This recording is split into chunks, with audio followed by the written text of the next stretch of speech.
BJP ಶಾಸಕ ಸೋಮಶೇಖರ್ ರೆಡ್ಡಿ ಅವರು ದೇಶ ವಿಭಜಿಸುವ ಹೇಳಿಕೆಯನ್ನ ನೀಡಿದ್ದು, ಈ ಬಗ್ಗೆ ಪ್ರಧಾನಮಂತ್ರಿ, ಮುಖ್ಯಮಂತ್ರಿ ಕ್ಷಮೆಯಾಚಿಸಬೇಕೆಂದು ವಿಧಾನ ಪರಿಷತ್ನ ಸದಸ್ಯ ಐವಾನ್ ಡಿಸೋಜಾ ಹೇಳಿದ್ದಾರೆ.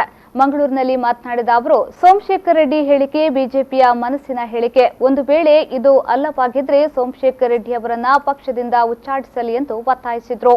ಪೊಲೀಸರು ಸೋಮಶೇಖರ್ ರೆಡ್ಡಿ ವಿರುದ್ಧ ಪ್ರಕರಣ ದಾಖಲಿಸಿ ಬಂಧಿಸಬೇಕು ಎಂದು ಐವಾನ್ ಒತ್ತಾಯಿಸಿದರು. ವಿಭಾಗವನ್ನಾಗಿ ಮಾಡಬೇಕು ಅಂತ ಹೇಳೋದು ಸ್ಪಷ್ಟವಾಗಿರತಕ್ಕಂಥ ಸಂದೇಶವನ್ನು ಈ ರಾಜ್ಯಕ್ಕೆ ಕೊಟ್ಟಿದ್ದಾರೆ. ಅವರು ಹೇಳಿದ್ದಾರೆ, ನಾವು 80% ಇದ್ದೇವೆ, ನಾವು ಕತ್ತಿ ದೊಣ್ಣೆಯನ್ನು ತೆಗೆದುಕೊಂಡು ಬಂದರೆ ನಿಮ್ಮ ತುಂಡು ತುಂಡು ಉಳಿಲಿಕ್ಕಿಲ್ಲ ಅಂತ ಹೇಳಿದ್ದಾರೆ. ಇದು ಮಾತು BJPಯ ನಿಜವಾದಂಥ ಅವರ ಮನಸ್ಸಿನಲ್ಲಿರುವಂಥ ಮಾತು. ಅವರಿಗೆ ಬೇಕಾಗಿದ್ದೂ ಇದೆ. ಒಂದು ವೇಳೆ BJPಯವರು ಇದನ್ನು ಬೆಂಬಲಿಸುವುದಿಲ್ಲ ಅಂತಾದರೆ ಅವರನ್ನು ಇಮಿಡಿಯೇಟಾಗಿ BJPಯವರು ಅವರ ಸ್ಥಾನದಿಂದ ಸಸ್ಪೆಂಡ್ ಮಾಡಬೇಕು, ಅವರಿಗೆ ಪೊಲೀಸರು ಅವರ ಮೇಲೆ ಕೇಸ್ ರಿಜಿಸ್ಟರ್ ಮಾಡಬೇಕು ಮತ್ತು ಅವರು ಜೈಲಿಗೆ ಕಟ್ಟಬೇಕು.